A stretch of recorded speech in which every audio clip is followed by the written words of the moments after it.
SWRN Studios present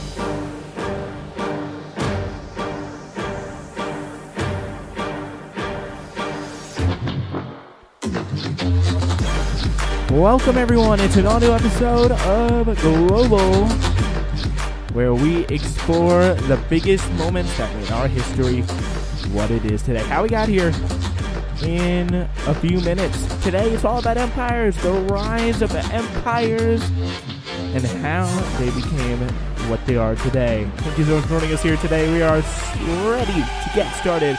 But first, a quick announcement. Our show will be live tonight at 7 on a Sunday night. But for the next episodes of this season, be sure to tune in if you want to listen live at 7 p.m. on Saturday night. So there's that change, which I will remind you of at the end of the show. But let's talk about empires. I admit it, TV's kind of my thing. I'll pretty much watch any crime show with an acronym in the title. I live for quirky 90s sitcoms, crazy nature documentaries, and even the occasional indie dramedy. All I need is my comfy pants, a classic movie, an all-new medical drama, or perhaps a little Tuesday night tearjerker. So give me a tense courtroom drama, mafia masterpiece, or even a quirky lead detective mismatched with a totally by-the-books partner, and I am in. And because I have wireless from AT&T, I get my favorite 60 channels of live TV for a year on them. So saying bye-bye, cable bill, is kind of my thing, too. Get more from your wireless plan. Buy AT&T Wireless and get live TV on us. AT&T. More for your thing. That's our thing. Limited time New York Metro offer. Requires a new line on an eligible plan which starts at $75 per month and DirecTV Now $35 package. After 1 year, DirecTV Now renews at full price unless canceled. Eligibility and restrictions apply. See att.com/live TV on us for details. This is Global from the Spencer Walsh Radio Network. On today's show, empires. All right, welcome to the Global Review Podcast. All right, we got to play that sound effect, though. It doesn't really matter. All right, so we're going to go over the empires today. And a lot of people ask me to do this podcast, so if you're wondering, that's why I am doing it. And, so it is on. It's on now. We are ready to go. And so, of course, we had to start. We're going to go through the empires, go through them each little by little. One of them is a republic, but find out which one that is coming up. So, and of course, we start the Qin Dynasty. So, Qin Dynasty is legalism, harsh. Confucian scholars are persecuted. Shi Huangdi had a harsh and brutal ruler that he took. Was a harsh and brutal ruler. He took power using military force, and he used the government of legalism as Confucian scholars were persecuted, sometimes murdered, as they continued to try to get their beliefs out, get their beliefs isolated, as Shi Huangdi tried to unify behind legalism and a tough, discipline-based society that was very tough to really tough to enforce, really tough to on the citizens. And I, of course, want to give a shout out to Jonah Farrar for promoting this podcast. Of course, it's going to be very helpful for you all. And yeah, so Great Wall of China. That was something that happened under the Qin Dynasty. One of the few good things. I had it for our video thing, and it was pretty tough. So the people in the Corvée was forced labor, and they were forced to work they were forced to work. So to build the wall, they were paid not much for their work, and thousands of people died. It was a really tough situation. But still, the Great Wall was one of their main pieces of technology, and it was a really good force for public works. But really, people just didn't feel like they had a voice or freedom under the Shi Huangdi. Peasants were often treated like slaves, and as the Qin were conquering other states, many were killed, and this led to a lot of resentment going around. So what goes around comes around, and it did for the Qin Dynasty, or Qin Dynasty, however you want to say it.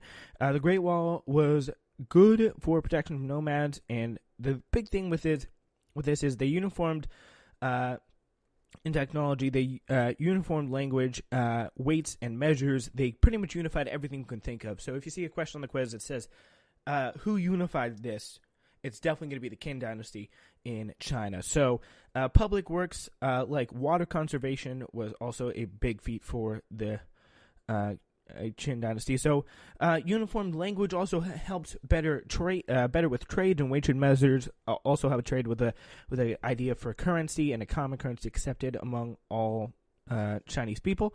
And so also legalism was the form of government, as we know, with strict rules, laws, and punishments. Shi Hongdi was unified the feudal states into China's emperor. Authoritarian. There is also another part of this government that was very authoritarian, which meant Shi Hongdi, the emperor, was an absolute ruler, which means others did not have a say in that government.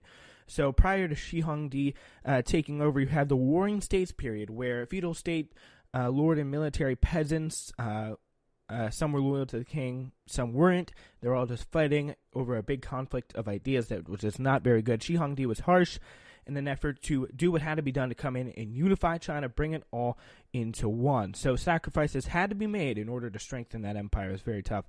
But for the military part of them, Warring States period obviously was a big part, and the Qin military was very strong. Was able to overthrow the previous military of the Zhou dynasty. It was a dynasty before the Qin dynasty, and the military was used in defense of their borders. They're from nomadic people. Now we move into the Han dynasty. And that was a big part of it. So they had a synthesis of information that was a really big deal. This was the golden age. Whoever had this in the video project did really pretty well. The golden age was the time of prosperity. People generally liked the emperors because they lasted for 400 years. The Qin dynasty lasted nowhere close to that. Synthesis was a blend of belief systems, Confucianism, Taoism, and legalism, all from the past Chinese rulers, etc. But the thing is, the civil service exams were pretty big, as education was not equally available.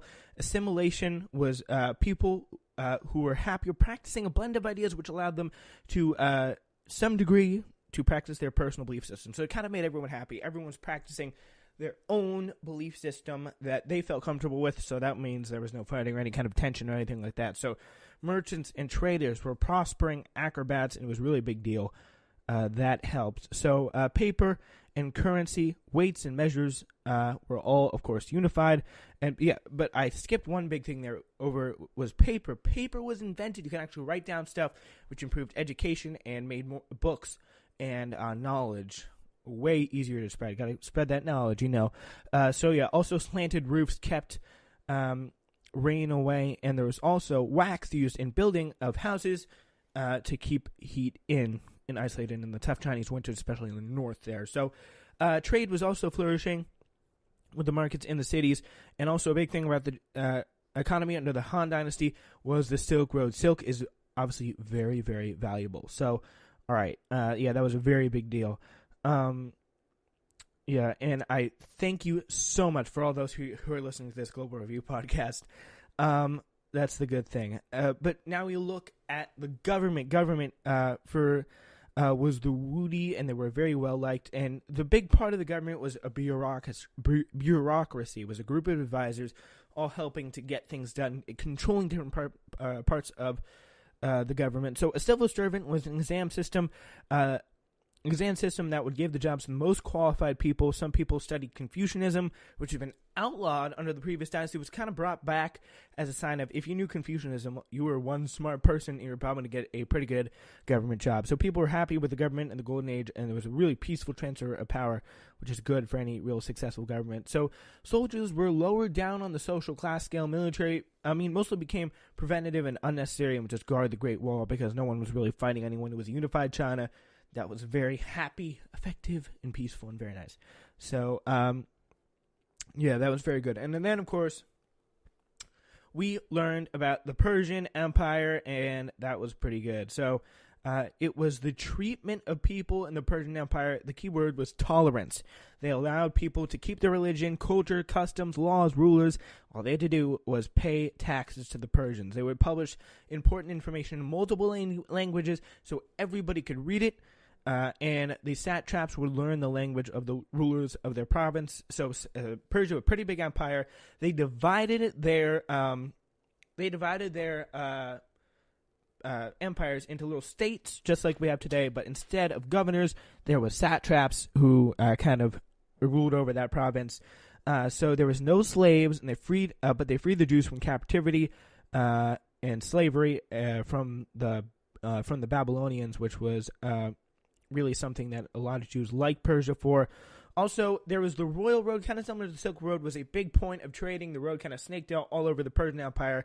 A lot of communication, free-flowing ideas. There's also some canals in there and very strong military strategy. The Royal Road also played a pretty big role in the economy as well because, again, obviously trade. And building a road that was so big was a pretty good technological achievement there as well. All right, so also, with the economy, the thing was taxes were very fair. That made a lot of people happy, and there was some pretty good trade within the empire that flourished in the economy and made it all the more successful to where it is. So, again, government. The satraps were governors. They're often previous rulers of the conquered provinces. So, say if you got conquered by the Persians, the people conquered you say, it's cool, you get these people, you can understand these people better than I can, so you can be governor of them and the satraps, but you just have to be loyal to us, and we'll send those little spies in there to go watch you, which would be very effective. So, all right, so the Royal Road, again, coming up in government, a lot of communication there as well between the rulers. And the two big rulers here, Cyrus the Great was very tolerant, he was the first dude, and Darius, with the managerial skills, very good, was the second dude. So, I don't know why I'm saying dude, but in fighting over who would be the next ruler, it did get a little bit tense sometimes. There was oftentimes a lot of deaths that were untimely and a little bit suspicious based on the succession. And then really the rulers kind of got out of hand and a little bit immature, a little bit lazy, which did definitely hurt. So as I'm doing this podcast, the unfortunate thing is